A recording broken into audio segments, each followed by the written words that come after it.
You will not miss a single major political or economic event. Radio Algeria International, our voice in the world.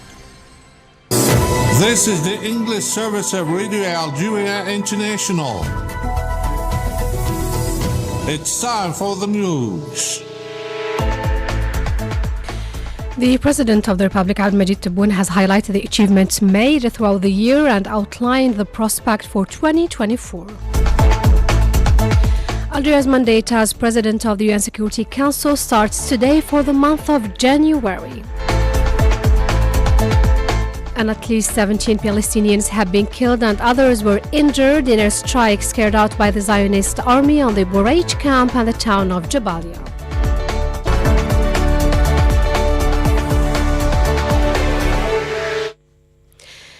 And those were the major developments. Now the full news edition. Good afternoon. The President of the Republic, Abdelmadjid Tebboune, has highlighted the achievements made throughout the year and outlined the prospects for 2025, shedding light on the country's economic and social progress. In a speech to the Algerian people on the occasion of the 2025 New Year, the President said the achievements made during the year 2024 have enabled the nation to progress towards a promising development renaissance, propelling Algeria towards the status of an emerging country. He said this dynamic reflects the stability and clear vision adopted by the government to carry out fruitful projects. بسم الله الرحمن الرحيم وصل اللهم وسلم على إمامنا وحبيبنا ونبينا سيدنا محمد ألف صلاة وألف سلام عليه. أيتها المواطنات أيها المواطنون، ها نحن نودع عام 2024 بما ميزه من مكاسب وإنجازات وجهد بسواعد أبناء وطننا المفدى، جعلت بلادنا تسير بخطوات ثابتة نحو تحقيق نهضة تنموية واعدة تؤهلها للولوج في مصف الدول الناشئة. وهو العام كذلك ذاته الذي شرفتموني فيه بتجديد ثقتكم الغالية لنواصل العمل معا بتفاؤل كبير مبني على معطيات ومؤشرات واقعية باتت تتميز بها الجزائر إفريقيا وعربيا. وإذ أحيي بهذه المناسبة جميع الجزائريات والجزائريين لعزيمتهم ولتسلحهم بالروح الوطنية العالية خدمة لاقتصادنا ودفعا لوتيرة تنميتنا بقوة أكثر. فإنني أدعو إلى مواصلة المجهودات ليكون عام 2025 إن شاء الله حافلا بمزيد من الإنجازات والمكاسب بفضل رؤية الجزائر المنتصرة وقدراتنا الواعدة في عديد المجالات. تمنياتي لكل الجزائريات والجزائريين ولأبنائنا في الجالية الوطنية بالخارج عاما سعيدا مباركا بموفور الصحة والهناء، ولبلادنا العزيزة بمزيد من الازدهار والرقي. كما أتمنى لأشقائنا في فلسطين الجريحة السلامة والنجاة وإنهاء العدوان. كل عام وأنتم بخير. عاشت الجزائر حرة أبية شامخة. المجد والخلود لشهدائنا الأبرار. والسلام عليكم ورحمة الله تعالى وبركاته. Meanwhile, the President expressed his best wishes to the staff of the armed forces, the National Gendarmerie, police, civil protection, customs, as well as the medical bodies. The General Union of Algerian Workers has welcomed the efforts of the President of the Republic, Mr. Abdelmadjid Tebboune, to preserve the social character of the state, highlighting the socio-professional achievements made by Algeria in several sectors. Mohamed Khatil.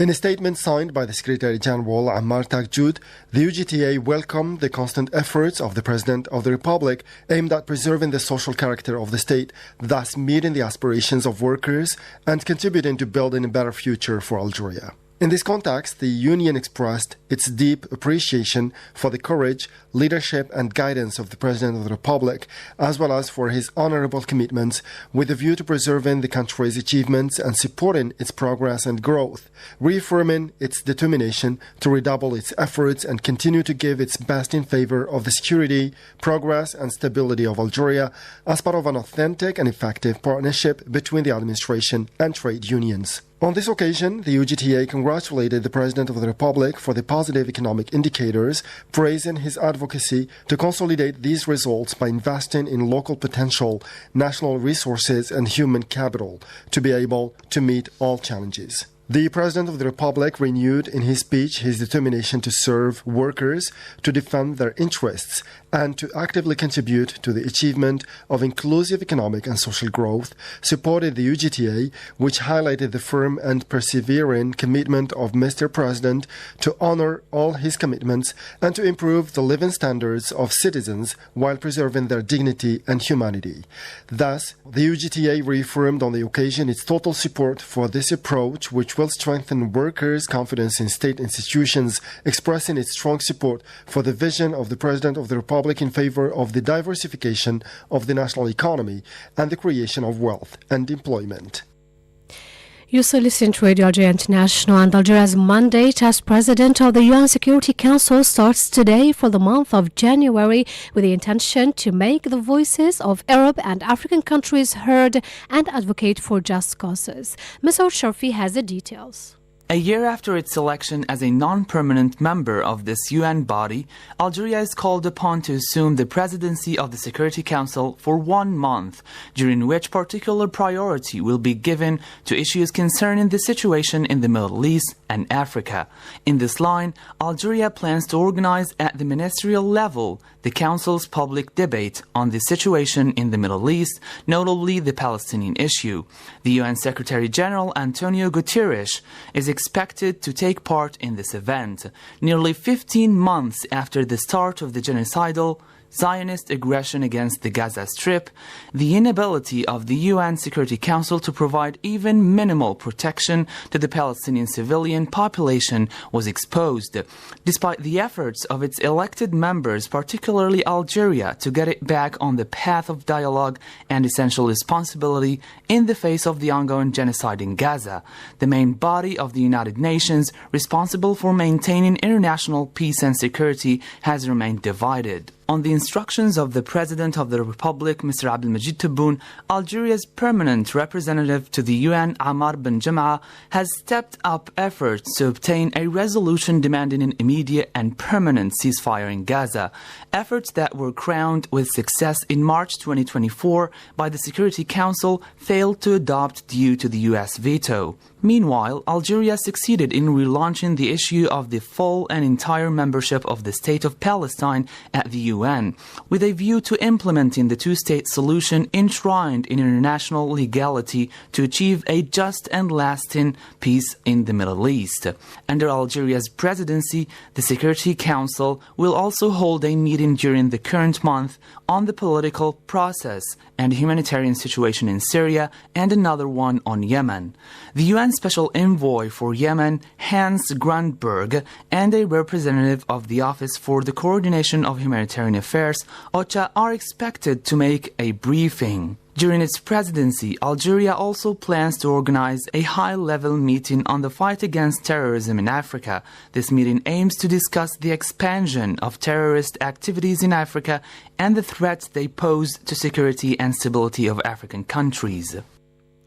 And the Speaker of the Council of the Nation, Mr. Salah Goudjil, has extended his wishes to the Algerian people on the occasion of the 2025 New Year, hoping that it will bring new achievements and great ambitions. He wrote on his official account on social networks that the Algerian nation welcomes 2025 with enthusiasm, hoping that it will be prosperous and bring new achievements, but also a year marked by a consecration of sovereignty within the framework of the social state and good governors.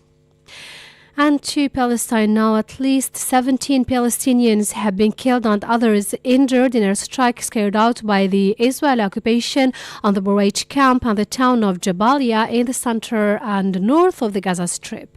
The death toll of the ongoing Israeli genocidal aggression on Gaza surged to 45,553, and medical sources said that the toll of the victims of the Israeli genocidal aggression on the Strip climbed, and mostly children and women are among the victims. And the Gaza Media Office has declared that the Israeli occupation has caused a tragic humanitarian crisis which threatens the lives of thousands of displaced people after the destruction of 110,000 tents in the Palestinian enclave, which is witnessing brutal attacks. Mr. Sharfi again. The office added that 2 million displaced people have been living for more than 1 year in fabric tents which became unusable because of bad weather conditions. Separately, the director of the Palestinian Popular Organization Network, Amjad Ashowa, has called on all international bodies to intervene and to put pressure on the Zionist entity to release the director of Kamal Adwan Hospital, Hussam Abu Safiya, which has been subjected to brutal attacks. Ashowa recalled that Dr. Hussam Abu Safiya is held in a prison near Gaza Strip known for its brutal torture, which makes him very concerned about the director's status. In the same context, the United Nations High Commissioner for Human Rights has called for an investigation into the Zionist attacks against Gaza hospitals, which pushed the healthcare system to the brink of total collapse, depriving Palestinians of medical care. And South Korea's impeached President Yoon Suk-yeol will be arrested before a warrant issued over his short-lived declaration of martial law expires next week. The country's chief anti-corruption investigator has said. Mohammed Khatil has the details. Oh Dong-woon, the head of the Corruption Investigation Office for high-ranking officials, told reporters that the arrest warrant against Yoon would be executed within the valid period, the last day of which is Monday. Speculation about when and how authorities would take Yoon into custody has swirled since the country's Joint Investigation Headquarters sought a warrant for his arrest, which a Seoul court granted on Tuesday. Yoon's security detail previously blocked investigators from executing several search warrants directed at the president, and local media have suggested that authorities would be unlikely to forcibly detain the embattled leader without coordinating with his bodyguards. If arrested, Woon would be the first sitting president taken into custody in South Korean history. He is facing criminal charges of abuse of power and insurrection, a crime punishable by life imprisonment or the death penalty, over his brief imposition of martial law on December 3rd, which plunged South Korea into its biggest political crisis in decades.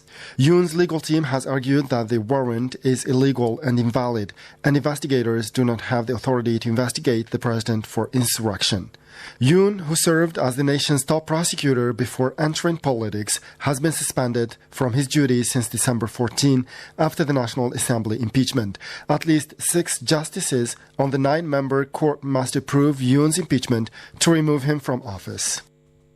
You're still listening to Radio Algeria International. That's it for our news bulletin. I invite you now to listen to a program compiled and presented by Mohammed Khatil and devoted to the elections that took place this year in Algeria.